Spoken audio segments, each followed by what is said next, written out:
As most of you guys watching this video will know, is that I was recently in England, and one of the counties that I visited while I was in England was the county of Devon. I've always wanted to go to Devon, and thankfully I've made a friend over the past couple years who lives in Devon. Her name is Celinda Nichols, and she creates these wonderful videos on YouTube where she makes vintage lookbooks and vintage hair tutorials, or she will teach you how to romanticize your life. And I personally really love her style, and she's such a nice person. And I did a collaboration with her on her channel where we looked into the fashion of the Dark Ages in Devon, or the Kingdom of Dumnonia, which it was called back then. And I highly suggest to check out that video, subscribe to her channel for other fun content, and just be nice. Usually most of you already are, so just be you. Hey everyone, today we're going to look into the history of Devon, and I'm going to show you a stone alignment that I went through in Dartmoor National Park and the Wisman Woods. Join me. My name is Kaylee, and today we're going to look into the history of Devon and the trip that I've made. And we will look into prehistoric settlements, we will look into ancient oak woods, and a little bit of a Riviera part in England, because apparently there is an English Riviera, which I had no idea even existed. England, teach me things. I don't like this. I don't like finding things out after I'm already back home and then it's like, oh hey, that was actually quite special. My personal reason for always having wanted to visit Devon and Cornwall has everything to do with a book that I was given when I was 12, and I'll tell you a little about that. A little bit of backstory. When I grew up, my grandparents had a sailboat in the city of Hoorn at the harbor, and I would make a whole lot of weekend trips and summer vacation trips with them.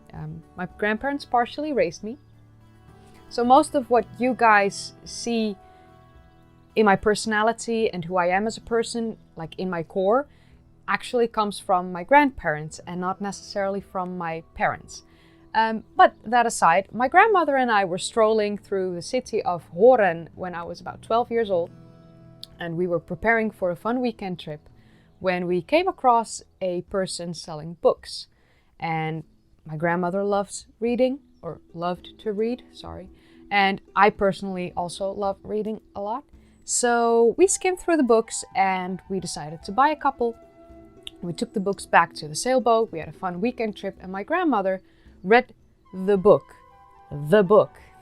After the weekend, I went home, and a couple weeks went by, and then my grandparents invited me for a 6-week-long sail trip in the Grevelingenmeer in Zeeland, which is in the southwest of the Netherlands. I'll put it on the screen. Southwest, Zeeland, somewhere here. And during our trip, I had read a couple books, and my grandmother came to me and she asked me if I wanted to read the book. And I said yes. And the book, I still have it, it's called Mistress of Mellyn. I have the Dutch version, and I recently ordered the English version because I've only read it in Dutch, and now I really want to read it in English because, yeah, I want to know how much it differs in English. But aside, I was 12, I started reading the book, and yeah, I was hooked. I've read the book about 5 or 6 times during that 6-week-long stay on the sailboat. I kept reading it. I was done with it and I wanted to start again. And my grandmother noticed, and when I was ready to go home after 6 weeks and start high school, because that's where I was at that point, she asked me if I wanted to have the book. So I took it home and got addicted to it even more, and this is the book. It's in Dutch, so on the book it says Vrouwe van Mellyn, but let's be honest, it's Mistress of Mellyn. It's written by Victoria Holt, which is not her real name. I'll look it up, put it on the screen. And it's tweede druk. So it's actually a second print. You don't find that often. So to me, this book is very special. But as you can see, this book is beaten down. And I've never given it to anyone to read. Actually, now that I think about it, I've never let anyone lend it from me, because I don't trust people that much in general. So yeah, no, kept it to myself. It has a certain smell, very musky, but that's what you get with an old book. It's my favorite book in the world. This book starts explaining that a young woman, early 20s, was sitting on a train towards Plymouth. So this woman went to become a governess for a young girl, and the young girl lost her mom. And it's a beautiful book about romance and love and intrigue and murder, and it's a bit of a thriller romance novel. Let's just keep it at that. And it was weird because I found myself to be on the train to Plymouth 18 years after I first read this book. And then it dawned on me. I'm the woman on the train towards Plymouth. I just got out one stop earlier, and I'm not early 20s, but like recently turned 30, but like besides that, I was the woman on the train towards Plymouth, and that was really something I never thought would happen. And it was awesome, and it felt really good. But enough about me and the book, because I mean, I can talk for hours. Some of you guys will know that because you've seen my live streams. The area that we know as Devon in modern times is actually the area that was first settled by modern men, Homo sapiens, after the last ice age. And with after the last ice age, I really do mean the last glacial maximum that started approximately 115,000 years ago, give or take, and ended around 11,700 years ago at the end of the Younger Dryas. If you've seen my Doggerland video, you will know that the area was much larger than what it is today, because in modern times a lot of the land that used to exist is currently underwater because, you know, Doggerland, sea levels, they rose and they did all fun things. So if you haven't seen the Doggerland video, I highly recommend watching it. I mean, it recently got over 100,000 views, and I'm really proud of that one video. So in this area of Devon, there is a cave known as Kent's Cavern, and this geological formation was formed during the Pleistocene. The caverns and passages were formed during that time due to the water eroding the limestone. As I mentioned in my Venus of Holle Fels video, limestone is soluble and will eventually dissolve after it comes in contact with water for a long time. The limestone of the Kent's Cavern is dated to be at least 385 million years old. Around 2 million years ago, the water started to create fissures, which eventually led to large passageways and chambers. As we know, the sea levels would be much lower than today during the cold stages in the climate. This is still evident from the fossilized tree trunks that can still be visible during the extreme low tides. As we learned in the Doggerland video, we know that the inhabitants, the ancient ancestors living on this land during this time, were able to walk from Devon to, let's say, Germany. This was all possible because the landmass known as Doggerland was still existent before 8,000 years ago. And after 8,000 years ago, due to numerous disasters, it eventually became submerged, and there was no longer a landmass connecting Europe with the United Kingdom and Ireland and the Scottish Isles, whatever. So yeah, that's why. Go watch the Doggerland video, I just said it. I mean, do it. In this cave system, researchers from the Torquay Natural History Society discovered evidence of one of the earliest modern human fossils found in Northern Europe. A fragment of an upper jawbone was discovered in 1927 during excavations and is currently on display at the Torquay Museum. Radiocarbon dating that was done on the fragments in 1989 revealed a date between 36,400 and 34,700 years ago, although there was a study done in 2011 that reproduced a date from between 44,200 and 41,500 years ago. But the authors of this paper urge caution over the selection of a small sample size and the poorly executed excavations from nearly a century ago. Therefore, they suggest that this most recent dating should be rejected. What they definitely unequivocally agree on is that the jaw fragment was from a Homo sapien and not from a Homo neanderthalensis. For a very long time, it was believed that the glaciers and ice sheets never reached far enough south to cover Devon and Dartmoor, and therefore that the landscape wasn't formed because of the pressure of the ice sheets. But, I mean, I've walked through Dartmoor and I've seen the glacial erratics everywhere I looked. And they're not just there because they suddenly grew there. They were there because they were deposited. It's very obvious, and I mean, to me, it's very obvious. Everyone can have their own opinion on that. Massive, massive, massive boulders in all shapes and sizes, and they are just absolutely scattered throughout the entire landscape of Dartmoor. Some ancient people have arranged them in stone alignments, in stone rows or circles, or they've used them to create settlements or cairns or kists. But, I mean, just walking there, I can show a couple pictures, they're everywhere. Like, literally everywhere. I did get the feeling that in certain areas, these glacial erratics have probably never been moved after they were deposited by the ice sheets and the melting of the glaciers. So, for me, it felt like being surrounded by the landscape that the ancient people actually walked through as well, which is a weird feeling because in the Netherlands, my hometown where I grew up in and where I used to live was like 1,000 years old, which is old, yes, but it's 1,000 years old, and everything surrounding it was just marshland more than 1,000 years ago, or up to a couple hundred years ago.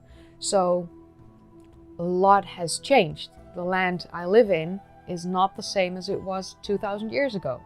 While walking through Dartmoor and being in the national park and walking the trail towards, for instance, Wistman's Wood, you had to climb over the glacial erratics to get to Wistman's Wood, which is also scattered by massive boulders that just everywhere you look in Wistman's Wood are massive boulders.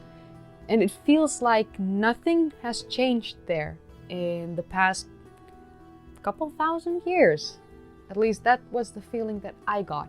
I felt connected to an ancient land, a connection that I've never felt before. It's a very surreal feeling, and I'm very, very fortunate to have been able to experience that. And I want to thank Ben and Celinda for that. Ben is Celinda's husband, and they were just amazing to me. But more on Wistman's Wood later in the video. Of course, no glacial erratic or massive boulder is going to tell you when it was deposited there, so we will never know exactly when they were laid there. It could have been tens of thousands of years ago, during the last glacial maximum, but it could also have happened like a couple million years ago. It's not really something that we can date, to be exact. Thankfully, in the past 50 or so years, there's been more research done into the landscape of Dartmoor and the creation of that. During my research, I stumbled upon a paper, The Glaciation of Dartmoor, the southernmost independent Pleistocene ice cap on the British Isles, article in the Quaternary Science Reviews in June 2012. It's an extensive 24 pages long article that I do recommend reading if you're into this sort of stuff. So for the people who are interested in this paper, I have left a link to it in the description down below. But to keep this video as quick and concise as possible because I already went way overboard during my scripting and I always talk way too much during filming. We're just gonna look into the conclusion that this paper had, and even then just skim over it because it's just way too extensive. The hypothesis that they put forward is that the development of the plateau ice cap and associated valley glaciers occurred during the last glacial maximum, approximately 22,000 years ago. This is the same time frame given for the late Devensian ice sheet to have reached the northern Scilly Isles to the west and south of Dartmoor. Of course, there could have been much earlier glaciers and ice sheets that have deposited glacial erratics, but this would have been the most recent one and sort of the reason as to why the landscape looks the way it does with its soft rolling hills, since this was the last major change into the way this particular landscape was formed.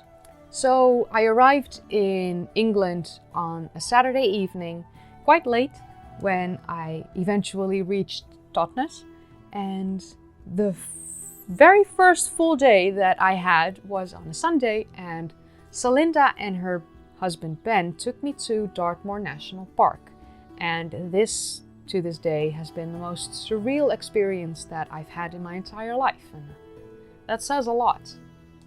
Dartmoor was actually one of the very first places the Mesolithic hunter-gatherers settled around 6000 BCE. These inhabitants cleared much of the ancient oak forests, which in turn regenerated as moor. During the Neolithic, from around 3500 BCE onwards, there is evidence of farming found here on the moor. During this time, they constructed the settlements and monuments like the stone circles and stone rows. The moor got its name from the River Dart that runs through the national park. The river starts as the East Dart and the West Dart, which becomes one single river at Dartmead. The granite which forms the upland of Dartmoor are dating from the Carboniferous period, but to be more specific, most of the granite here in Dartmoor is adamellite, which is best known under the name monzonite. The largest area of granite in the entirety of Britain is in Dartmoor. It is truly a unique landscape not found anywhere else. The landscape is well known for its tors, which are hills with outcrops of bedrock, as you can see here. We've seen quite a few of them during our drive through the national park, but I was able to capture one quite nicely in this photo. But honestly, they were everywhere you looked, and some of them have even been rearranged by humans in later times, and others are simply untouched. These tors became a meeting ground for people throughout the entire year, because even when there was snow deposited in the area, you would still see the outcrops on the hilltops.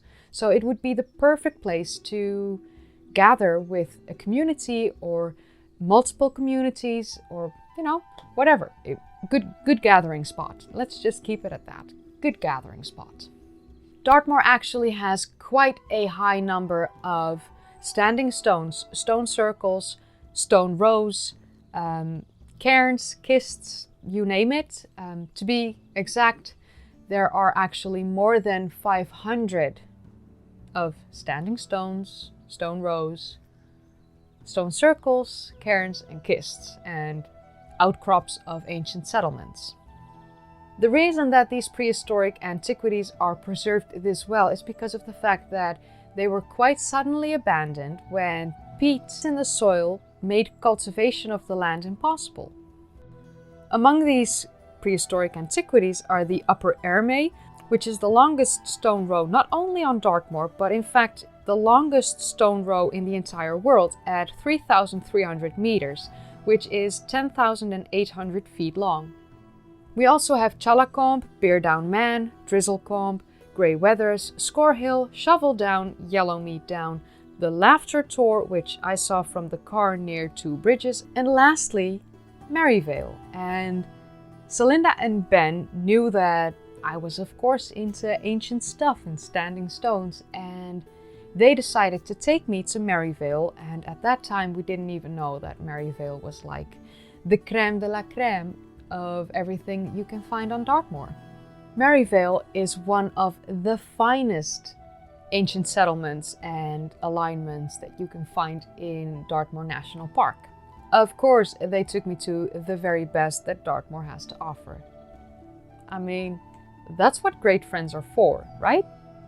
Maryvale is quite accessible since it's close to a road, and we didn't walk along the entirety of it because, mind you, it was a cold autumn day, and even though near Totnes, there was barely any wind, the moment we got out of the car on the middle of the moor, the wind was brutal and extremely cold, and you would just freeze.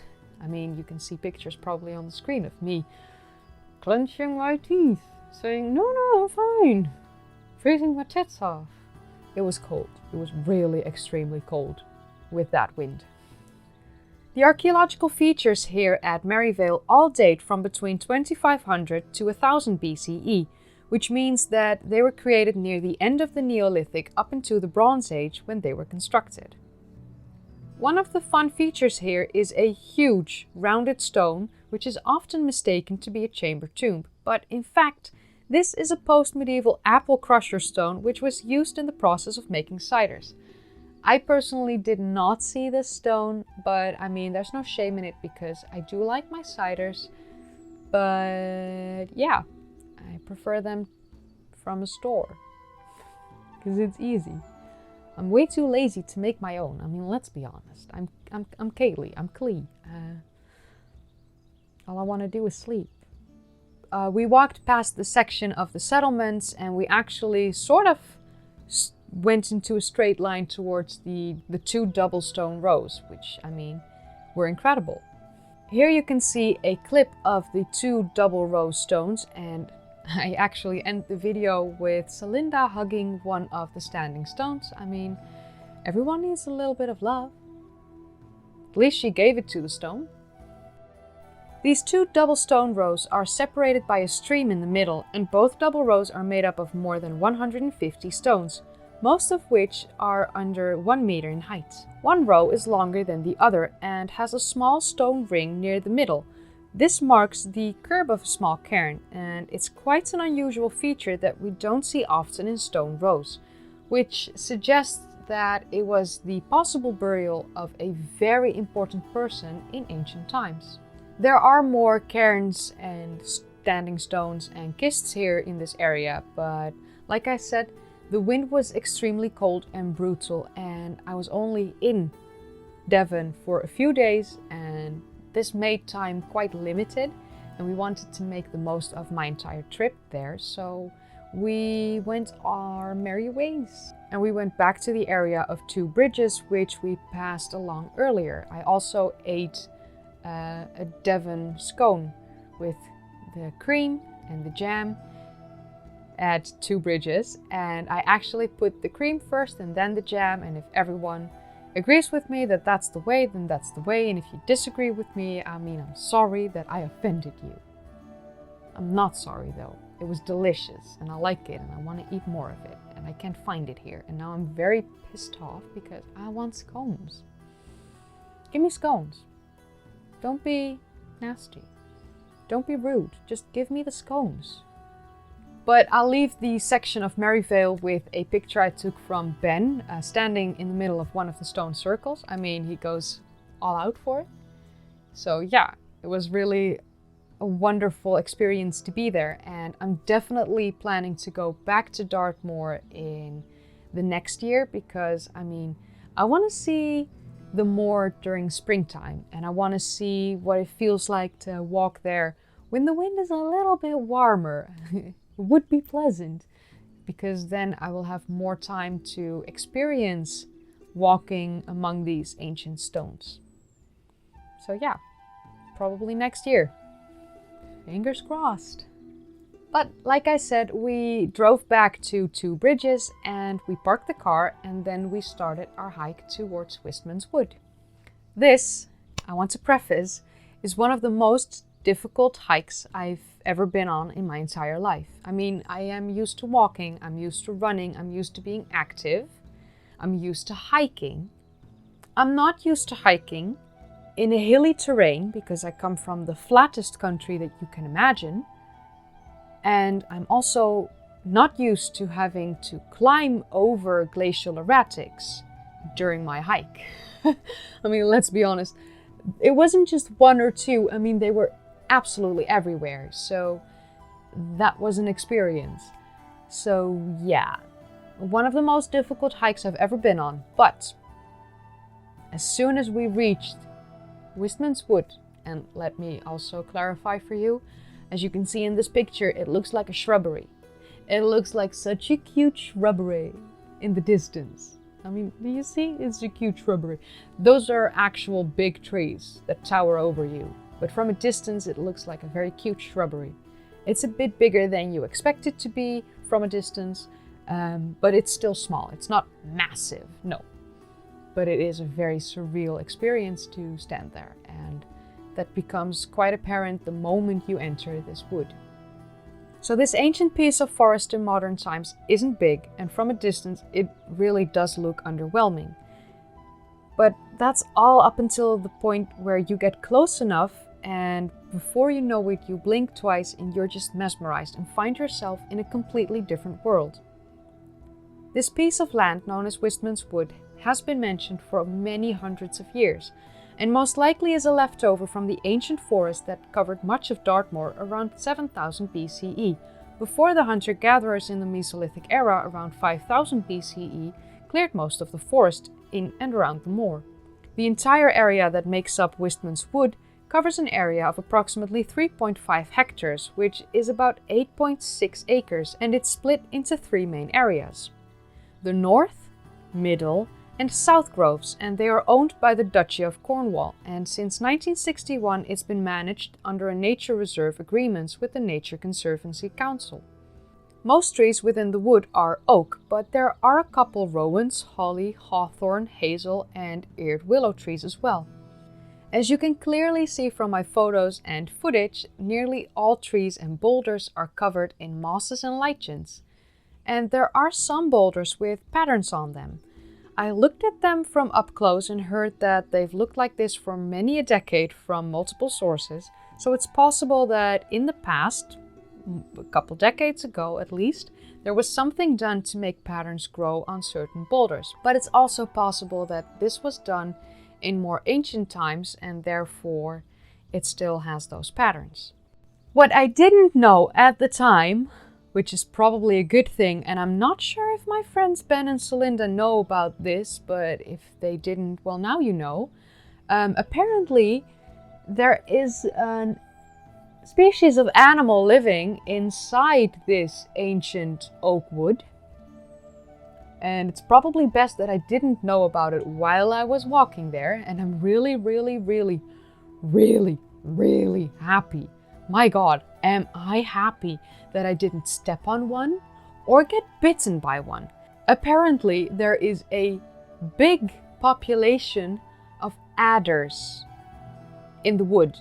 And when I say big population, I do mean there's quite a big population of adders in the wood.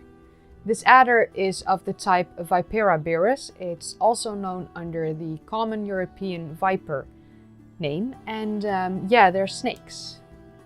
I don't know how big they get. I can look that up and put it on screen, but I mean, there are snakes in Wistman's Wood and in the area, and I had no idea. And trust me, one thing, just not many people know this about me. I like snakes. I really, really like snakes a lot. I've held a 3.5 meter long boa constrictor. I've held a 2.5 meter long boa constrictor. I've held a couple small ones. I mean, put them in my neck. I'm very relaxed when it comes to snakes. I like their slippery skin. I like the fact that they're freezing ice cold. It's surreal holding a snake. I like snakes a lot, but those were all snakes that were used to being handled by humans. That's different from a wild snake. Wild snakes do, in fact, pose a bit of a threat.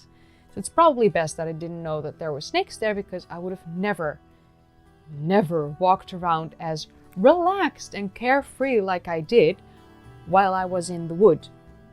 Because I did really walk quite carefree. I mean, you can't really walk that fast because you have to climb on top of stones and you really have to make sure that you carefully place every foot. I mean, break a leg might have originated from areas like that. One wrong step and you do break a leg. happy that didn't happen. As you can imagine, this ancient wood, I mean, you've seen some footage, you've seen the pictures. This is a main inspiration for many artists, poets, painters. Everyone with a bit of a creative mind will be inspired when you walk through Wistman's Wood. It's a surreal experience. I don't think there's really a place like this anywhere else in the world. You really do feel connected to the ancient world when you're in there. The opening of this video, you saw a short clip of me and you see a lot of leaves. And at that point in time, I am in Totnes, a little outside of the town of Totnes. I'm actually walking along a bit of a forested trail, and it was really cute. And I got the sun shining for me and I felt amazing. It was a lovely stroll that I had, and I opened the video with that. And you can see some pictures that I took. I took a beautiful picture of a fern, and that's now the wallpaper of my phone, and I've shared it on my social media pages because holy hell, I took that photograph and it's like absolutely perfect. Totnes really stole my heart, along with Devon. And on Tuesday we filmed the collaboration video for Celinda's channel. I still highly recommend checking that out, subscribing to her because she's amazing and I love her, and go do that. But later on Tuesday in the afternoon they took me to apparently the English Riviera, which I didn't even know was a thing, which is also another thing that I learned while I was already at home. Why do I learn things later on? Should have checked. I should have done my research, but at least they took me there, unbeknownst to them, to a spot in the English Riviera. And we went to Churston Cove near Brixham, and this was sort of a pebble beach. The cliffs at this location are just absolutely beautiful. I've never seen cliffs like that, but that's because I come from a very flat country. You can clearly see the different colors in the different layers, and this illustrates the land formation pretty well, if I'm going to be completely honest. It was really cold here at the cove with the full wind blowing at you full force, and I mean, not much to do against the wind. And yeah, here at the cove again, the wind was blowing really strong and that was really cold, but I mean, it was absolutely worthy of the experience that I had, because just standing there, and you can see, like I said, the photos, the videos that I'm showing on the screen right now, it's just magical. I don't think there's much that compares to experiences like these. We don't have this in the Netherlands, and it was surreal. It was mesmerizing to be there. And for me, the sound of waves calms me in a way that not much in this world can calm me. The reason that the sound of the waves do that is because I did grow up sailing a lot. I've been on and around water a lot growing up. So for me, water calms me and brings me back to the good times and the good memories. And it makes me feel alive in a way that other sounds and feelings don't. For me, this trip was an absolute unique experience, and I've walked through sections of land that haven't changed much in a couple thousand years. I felt connected to the ancient people living there because I do understand that it was quite a harsh environment, and I really understand why they abandoned the moor when they did, because as you walk around there, there's no tree to stop the wind from blowing straight into your face at full force. You can just feel how dense the soil feels, and of course you can't grow crops there. I've seen the cute little town that Totnes is. I've walked through it by myself. I've experienced things in England that I could never experience here in the Netherlands, and I'm really grateful for this experience. I'm really grateful to both Celinda and her husband Ben for letting me stay with them for a couple days, and for them taking me to these unique locations and giving me the full mesmerizing beauty that Devon has to offer. And I'm beyond grateful for that. There are simply no words, so people, please check out Celinda Nichols. I put it on screen. She's in the description down below. She'll be in the end card with the video. Just click on there, go say hi, and make sure that she feels loved and appreciated, because that's what she deserves. I've always loved England, and now I've explained to you where that originated from. It's a long-lasting love that has been a part of my life for the better of 18 years, and I know that it will be a part of my life for much longer. I'm still planning to move to England next year, hopefully around springtime. I want England to completely steal my heart, never give it back, because honestly, it would be the best for me. A new start, new life, new surroundings, new people.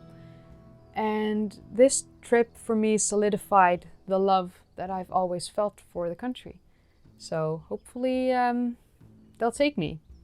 English people, or like adopt me. I'm 30, but I mean, never too old to be adopted, right? I mean, why not? I'm being weird again. So if you enjoyed watching this video where I spoke about the history, but simultaneously a bit about my trip, give this video a thumbs up. Subscribe if you'd like to see more of these kind of videos, and click that bell icon if you want to be notified every time I upload, especially because I sometimes very impromptu live stream. And if you don't have that notification bell set and set to all notifications and have all your YouTube notifications turned on in your app settings, you won't be notified of me being live and, you know, answering questions, hanging out, having fun, talking about my trip and things like that. Definitely do that. Highly recommend. And if you haven't seen my previous videos, then I'll just go sit in a corner and cry, because that makes me very sad. I put quite some time and love and effort into my videos. It would be nice if they're appreciated. So click the card in the upper right corner if you haven't, or still click it if you do have watched everything, because what's the harm in watching things for a second time? And yeah, no, I've also put links in the description down below, just like the link to subscribe to Celinda, and she's also in the end card next to the other videos. I would also like to say a massive thank you to everyone supporting me on both Patreon and here on the channel as a member, and I will say the names of the people of the highest tiers on Patreon and the channel members, because I want to thank them extra, because I mean, I'm really thankful for all the support. So yeah. So on Patreon it's Floyd, Barry, Vaughn, Jeff Henderson, DJ, Klaus Jepson, Ricky, Ira Whiteside, Malleus Flavus, Tom Barkwell, Dibbler666, Timothy P. Smith, Gerald Lamontan, and CJMVEJBY. And I would like to thank my channel members of the highest two tiers: Fulps, James Fisher, Debo, Kevin Wade, and Ben Oppenheimer. Thank you all so much for watching and hanging out with me. I'll be on a flight to Sweden on Wednesday, and I'll make a video to go up while I am in Sweden, and I might do an impromptu live stream with my paleontologist sister and brother-in-law, who might join me in the screen, depending on how everything goes and if my nephew of a little over a year sleeps or not. It all depends on a lot, but there's a possibility, so go check that out. Turn on your notifications so you won't miss it. And yeah, that's a new pyramid. I bought it through AliExpress. I mean, why not? It has 4 sides, it's cute, and I don't use the 3 small pyramids anymore because they were never mine. They were of someone else who I lived with, or used to live with, but I don't live with them anymore. So I left the pyramids with him because they were never mine to begin with. But now I have this pyramid and I have the 3D printed one. So, I mean, I'm collecting new pyramids for you guys. I could have put it as this, but I thought this might have been like a pyramid overkill. Now that I look at it, it's actually kind of cute, and I'm kind of pissed that I didn't go for it. Ah well, things happen. You guys have a great day, and I'll see you in the next video. by, you know, water.